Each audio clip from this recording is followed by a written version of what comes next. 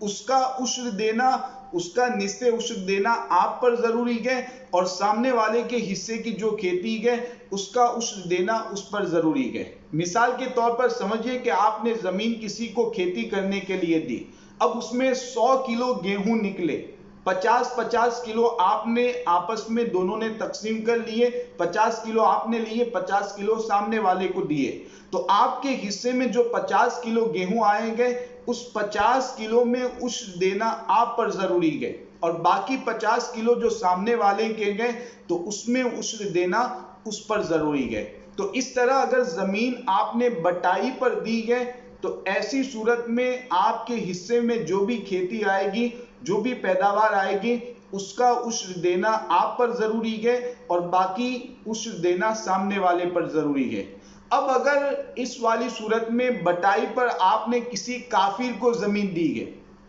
کسی کافر کو، کسی غیر مسلم کو آپ نے زمین کھیتی کرنے کے لیے دی ہے، اور آپ نے یہ کہا ہے کہ جو بھی کھیتی ہوگی، جو بھی پیداوار ہوگی، اس کو آدھا آدھا تقسیم کیا جائے گا، تو ایسی صورت میں حکم کیا ہوگا؟ تو اس صورت میں بھی حکم یہی ہے کہ آپ کے حصے کی جو بھی کھیتی ہے، آپ کے حصے میں جو بھی پیداوار آئے اس کا عشر دینا آپ پر ضروری ہے۔ سامنے والا چونکہ غیر مسلم ہے تو اس کے حصے میں تو عشر لازم ہی نہیں ہوگا،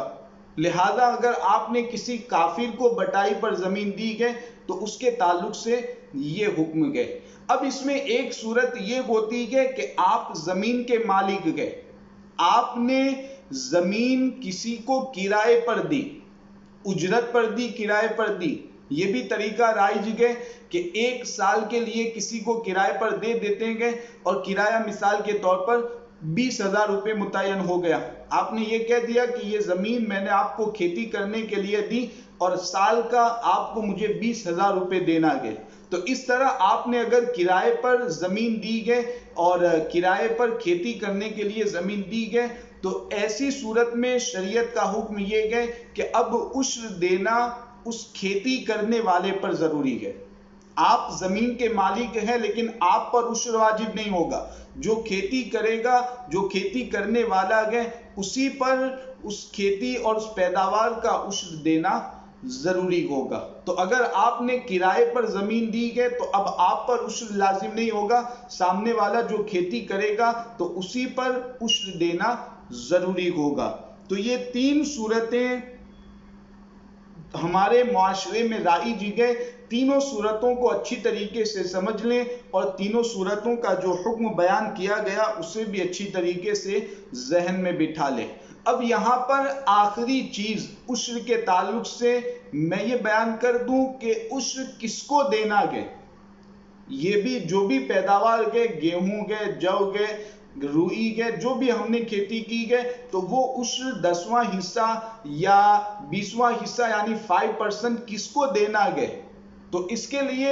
بالکل آسان شریعت کا حکم یہ ہے کہ جس کو آپ زکوٰۃ دے سکتے ہیں اس کو عشر دے سکتے ہیں، جس کو زکوٰۃ نہیں دے سکتے اس کو عشر دینے کی بھی اجازت نہیں ہے۔ تو جس کو زکوٰۃ دے سکتے ہیں اسے عشر بھی دیا جا سکتا ہے، اور جسے زکوٰۃ نہیں دے سکتے اسے عشر بھی نہیں دے سکتے ہیں۔ تو یہ عشر کے تعلق سے